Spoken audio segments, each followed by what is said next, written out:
राजकारणात दर मिनिटाला काहीतरी नवं घडतंय. बातमी कुणीही दे, पण खरी अपडेट मिळते फक्त राजकीय लाईव्हवर. गेल्या काही वर्षापासून विविध कारणांनी लांबलेली स्थानिक स्वराज्य संस्थांची विधान परिषद निवडणूक आता जून महिन्यात रंगणार आहे, अशी चिन्ह स्पष्ट दिसू लागले. प्रशासनाच्या हालचालींना वेग आलाय आणि राजकीय वातावरणात उत्सुकतेची थुकट किनार पसरू लागली. राज्यातील विधान परिषदेच्या 9 जागांची निवडणूक प्रक्रिया सध्या अंतिम टप्प्यात आहे. या प्रक्रियेचा पडदा पडताच स्थानिक स्वराज्य संस्थांच्या विधान परिषदेच्या निवडणुकांचं बिगुल वाजणार आहे. सांगली आणि सातारा या 2 जिल्ह्यातील सदस्यांची नोंदणी पुणे विभागीय आयुक्ताकडे पूर्ण झाली आहे. आता जिल्हाधिकाऱ्यांकडून मतदार याद्या जाहीर होण्याची प्रतीक्षा आहे. ही प्रतीक्षा म्हणजे जणू वादळापूर्वीची शांतता. बाहेर सर्व काही स्थिर, पण आतून राजकीय हालचालींचा प्रचंड वेग सुरू आहे.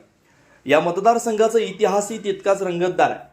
19 नोव्हेंबर 2016 रोजी झालेल्या निवडणुकीत काँग्रेसचे ज्येष्ठ नेते मोहनराव कदम यांनी विजयाची पताका फडकावलेली होती.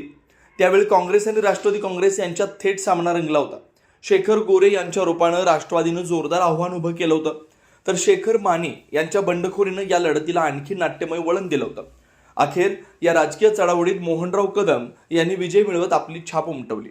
मात्र त्यानंतरच्या काळात अनेक घडामोडींनी राजकीय समीकरणं पूर्णतः बदलून टाकली. ओबीसी आरक्षणाचा प्रश्न, प्रभाग रचना आणि न्यायालयीन प्रक्रिया यामुळे स्थानिक स्वराज्य संस्थांच्या निवडणुका दीर्घकाळ रखडल्या. परिणामी जिल्हा परिषद, पंचायत समित्या, महापालिका आणि नगरपालिका यांमध्ये सत्तेचा रिकामा पडलेला अवकाश आता नुकताच नव्या सभागृहांनी भरून निघालाय. या नव्या सत्ता केंद्रांनी पुन्हा एकदा लोकशाहीचा श्वास जिवंत केलाय. आता मात्र चित्र वेगळं आहे. गेल्या दशकात राजकारणाच्या प्रवाहानं अनेक वळणं घेतलीत. पक्षांतर्गत फूट, नवीन आघाड्या आणि बदललेली निष्ठा यामुळे पारंपरिक समीकरणं धुसर झाले. शिवसेना आणि राष्ट्रवादी काँग्रेस या दोन्ही पक्षात झालेल्या फुटीमुळे 2 वेगवेगळे गट निर्माण झालेत. एकीकडे भाजप, अजितदादा गट आणि एकनाथ शिंदे गटाची महायुती सत्तेत आहे, तर दुसरीकडे काँग्रेस, शरद पवार गट आणि शिवसेना उद्धव बाळासाहेब ठाकरे यांची महाविकास आघाडी सज्ज आहे. यामुळे येणारी निवडणूक केवळ एक जागेसाठीची लढत राहिलेली नाही, ती 2 विचारसरणींच्या संघर्षाचं प्रतीक बनली आहे.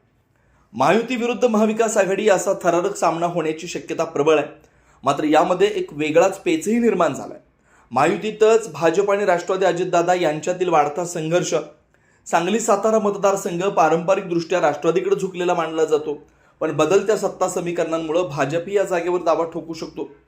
ही निवडणूक त्यामुळे केवळ विरोधकांमधील नव्हे, तर सत्ताधाऱ्यांमधील अंतर्गत स्पर्धेची साक्ष देणार का? महायुतीतील संघर्ष पेटणार की एकजूट दाखवत त्या आघाडीला सामोरं जाणार? हा प्रश्न सध्या प्रत्येक राजकीय निरीक्षकाच्या मनात घोंगावतोय. दरम्यान सध्या सुरू असलेल्या विधान परिषदेच्या निवडणुकांचा कार्यक्रम 30 एप्रिलपर्यंत अर्ज दाखल करण्याचा असून आवश्यक असल्यास 12 मे रोजी मतदान होणार आहे. या प्रक्रियेनंतर लगेचच स्थानिक स्वराज्य संस्थांच्या विधान परिषद निवडणुकीची घोषणा अपेक्षित आहे. जूनच्या अखेरीस मतदान होण्याची शक्यता व्यक्त केली जाते. सांगली आणि साताऱ्याच्या राजकीय क्षितिजावर आता पुन्हा एकदा निवडणुकीचे ढग दाटून आलेत.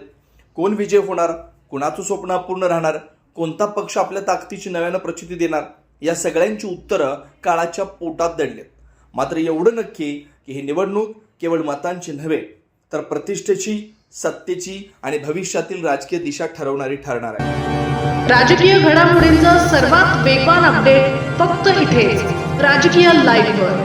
आमच्या YouTube चॅनलला लाईक, शेअर, सबस्क्राईब करा आणि रहा राजकारणाच्या रणभूमीवरील थेट नजरेत.